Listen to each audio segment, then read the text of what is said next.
The rejection notice glowed on Emma's datapad with cold, clinical precision. Physical specifications do not match requested parameters. Contract terminated.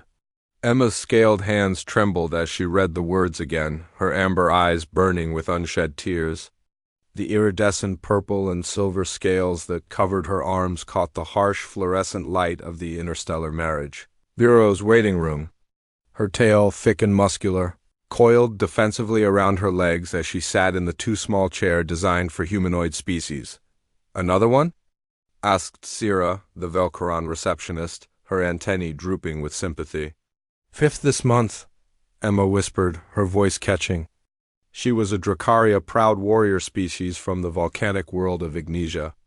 Her people were known across the galaxy for their strength, their honor, and their distinctive physique. Broad shoulders, powerful limbs, curves that spoke of both femininity and raw power. But in the sterile world of interstellar matchmaking, she was simply too much. Too tall at 6'4", too muscular, too curvy. Dragon. Emma had served 10 years in the Galactic Defense Force, fighting pirates and protecting colony worlds. She'd earned 3 medals of valor and a rank that made hardened soldiers snap to attention. But none of that mattered when potential matches saw her holographic profile and clicked "Reject" before even reading her file. There's one more," Sira said hesitantly, pulling up a file on her screen. "A human. Earth military, retired." He didn't specify physical requirements, just asked for someone who understands what it means to serve. Emma's heart clenched. Humans, the newest species to join the galactic community, barely 2 generations ago. They were small, soft, fragile creatures who somehow had the audacity to charge into battles that terrified species twice their size. She'd fought alongside human soldiers, reckless, crazy, beautiful humans who treated her like an equal instead of a curiosity. "Send it," Emma said, her voice steadier now. "What's one more rejection?" Jack Morrison sat on the porch of his homestead on New Terra, nursing a cup of coffee as the twin suns set over the purple-leafed forest. His service dog, a genetically enhanced German shepherd named Duke, lay at his feet, alert despite the peaceful evening. The datapad chimed. Another profile from the Bureau. Jack almost dismissed it. He'd tried this before. And most matches took one look at his prosthetic leg and the scars crisscrossing his face and decided a broken soldier wasn't what they wanted, but something made him open the file. Emma. Skarzix, Drakari, former GDF Marine captain. The hologram rotated, showing a woman who looked like she'd been carved from living amethyst and moonlight. Scales that shimmered, horns that curved back from her temples like a crown. Wings folded against her back vestigial, the note said, unable to fly but still magnificent. Her build was powerful Amazonian with curves that could only be described as generous. Jack read her service record. 3 tours in the Krellis conflict. Evacuated an entire colony world under heavy fire. Received the Star of Valor for holding a position. Alone for 6 hours while her squad escaped, he looked at his own reflection in the darkened screen. 38 years old, graying at the temples, a network of scars from the Battle of Proxima Gate, where he'd lost his leg and half his platoon. What would a warrior like her want with someone like him? But then he read the rejection notes. 5 of them. All variations of the same theme. Not feminine enough. Too intimidating. Physical specifications outside acceptable range. Jack's jaw tightened. He'd spent years fighting beside soldiers of every species, and he'd learned something the rest of the galaxy seemed to forget. Strength was beautiful. Scars were proof of survival.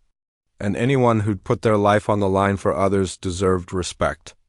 Not rejection. He hit accept and typed a message. Captain Skarzix, Staff Sergeant Jack Morrison, Human Colonial Marines, retired. I read your service jacket. The evacuation of Calisaven was legendary. We studied it at Fort Campbell.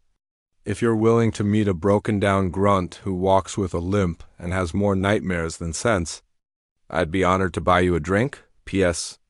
Anyone who calls you too curvy is an idiot who wouldn't know a real warrior if she threw them across a room.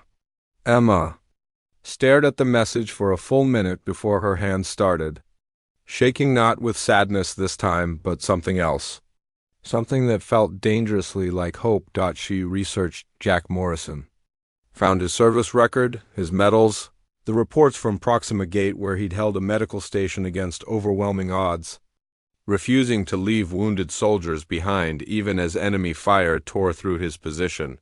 Found a photo of him receiving the Bronze Star standing on a prosthetic leg, his face stern but his eyes gentle as he shook the Admiral's hand. He'd called her a warrior.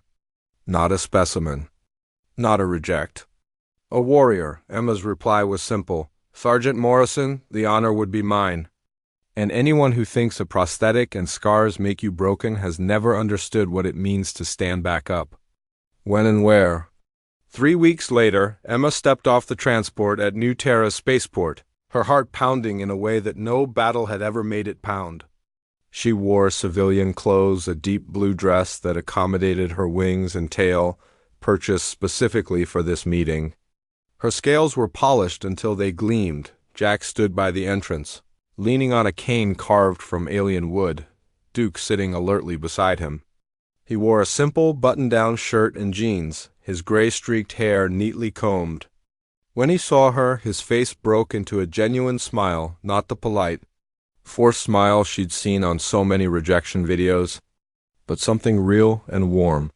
"Captain," he said, extending his hand. "Sergeant," she replied, taking it.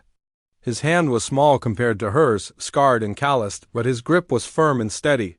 "You're more beautiful in person," Jack said simply. "The hologram didn't do you justice." Emma felt her scales flush warmer, a Drakari blush. You're serious?" "Ma'am, I spent 15 years in service." "I don't say things I don't mean." He offered his arm. "Now, how about that drink? I know a place that makes the best coffee this side of the Orion Arm. And they don't care if you're human, Drakari, or a sentient cloud of gas. They treat everyone right."